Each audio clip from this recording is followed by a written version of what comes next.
Indian medical অ্যাসোসিয়েশনের ডাকা বন্ধ তার জেরে প্রভাব পড়েছে গোটা দেশের বিভিন্ন সরকারি হাসপাতালে। আর এ রাজ্যেও যে সমস্ত সরকারি হাসপাতাল রয়েছে তাদের যারা রেসিডেন্ট ডক্টররা রয়েছেন তাদের নিজস্ব যে সংগঠন তাদের ডাকে কিন্তু গত কয়েকদিন ধরেই আন্দোলন চলে আসছে। আজ আমরা দেখতে পাচ্ছি যে এসএসকেএম হাসপাতালে যে নির্যাতিতা তার একটি প্রতিচ্ছবি রাখা হয়েছে, একেবারে ফটো ফ্রেম বানিয়ে তার সামনে মোমবাতি জ্বালানো হয়েছে এবং খুব উল্লেখযোগ্যভাবে তার তলায় মা দুর্গা এবং নির্যাতিতার ছবিকে এভাবে রাখা হয়েছে এবং তার পাশেই লেখা হয়েছে স্টপ রেপ এবং তার দুদিকে লেখা রয়েছে কোথাও জাস্টিস ফর হার, অর্থাৎ নির্যাতিতার জন্য এসএসকেএমের জুনিয়র চিকিৎসকরা তারা জাস্টিস চাইছেন, অন্যদিকে বি মাই ভয়েস অর্থাৎ যারা নির্যাতিত হচ্ছেন প্রত্যেক দিন দেশের বিভিন্ন প্রান্তে বা বিভিন্ন হাসপাতালে, সে যেখানেই যে প্রফেশনে থাকুক না কেন তাদের আওয়াজ হয়ে ওঠার দাবি জানাচ্ছেন এই জুনিয়র চিকিৎসকরা। তাদের সঙ্গে আমরা কথা বলবার চেষ্টা করব।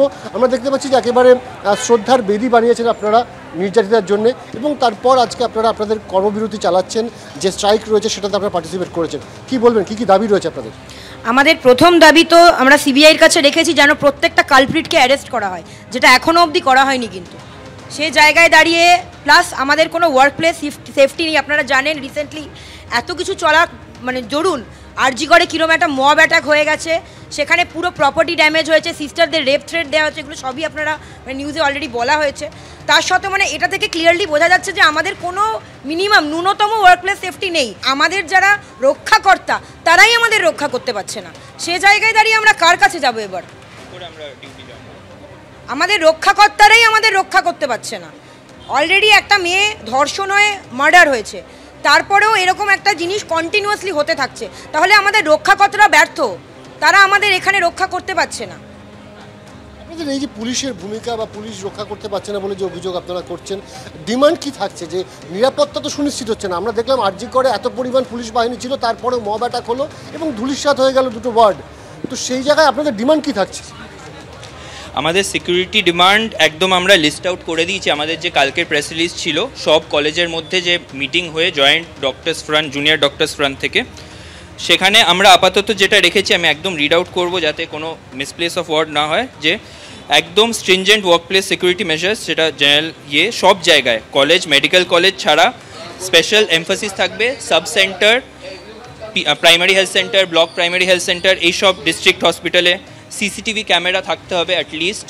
সেখান থেকে সিসিটিভি একটা সেন্ট্রাল রুম থেকে মনিটর যাতে করতে পারে সিকিউরিটি টিম। মেল আর ফিমেল সিকিউরিটি গার্ডস থাকতে হবে। কন্টিনিউয়াস পুলিশ পিকেটিং এবং পুলিশের প্যাট্রোলিং প্রেজেন্স যাতে থাকে, যাতে ওনারা সব জায়গায় দেখতে থাকেন। এবং অনকল রুমস, যেটা ওখানে ছিল না, অনকল রুমস এবং তার সাথে ওয়াশরুমস, টয়লেট যাওয়ার একটা ব্যবস্থা থাকতে হবে।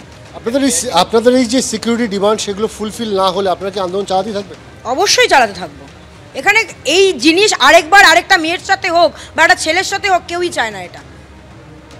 আমরা কথা বললাম এসএসকেএমের জুনিয়র চিকিৎসকদের সাথে এবং দেখতেই পাচ্ছি যে তারা একেবারে নির্যাতিতার একটি প্রতিচ্ছবি রেখেছে ফ্রেম করে এবং সেখানে শ্রদ্ধা জ্ঞাপন করছে। শুধু তাই নয়, তাদের পরিষ্কার বক্তব্য যে তারা কিন্তু ততক্ষণ পর্যন্ত তাদের এই সিজ ওয়ার্ক চালিয়ে যাবেন যতক্ষণ পর্যন্ত না তাদের যে ডিমান্ড রয়েছে নিরাপত্তা সংক্রান্ত সেই ডিমান্ড তারা পূরণ করতে পারছে প্রশাসন। এবং শুধু তাই নয়, তাদের কিন্তু এটাও বক্তব্য যে তাদের নিরাপত্তা দেবে কে? পুলিশ যেখানে আক্রান্ত হয়ে যাচ্ছে সেখানে তাদের নিরাপত্তা কার হাতে থাকবে, সেটাই কিন্তু এখন সবচেয়ে বড় প্রশ্ন।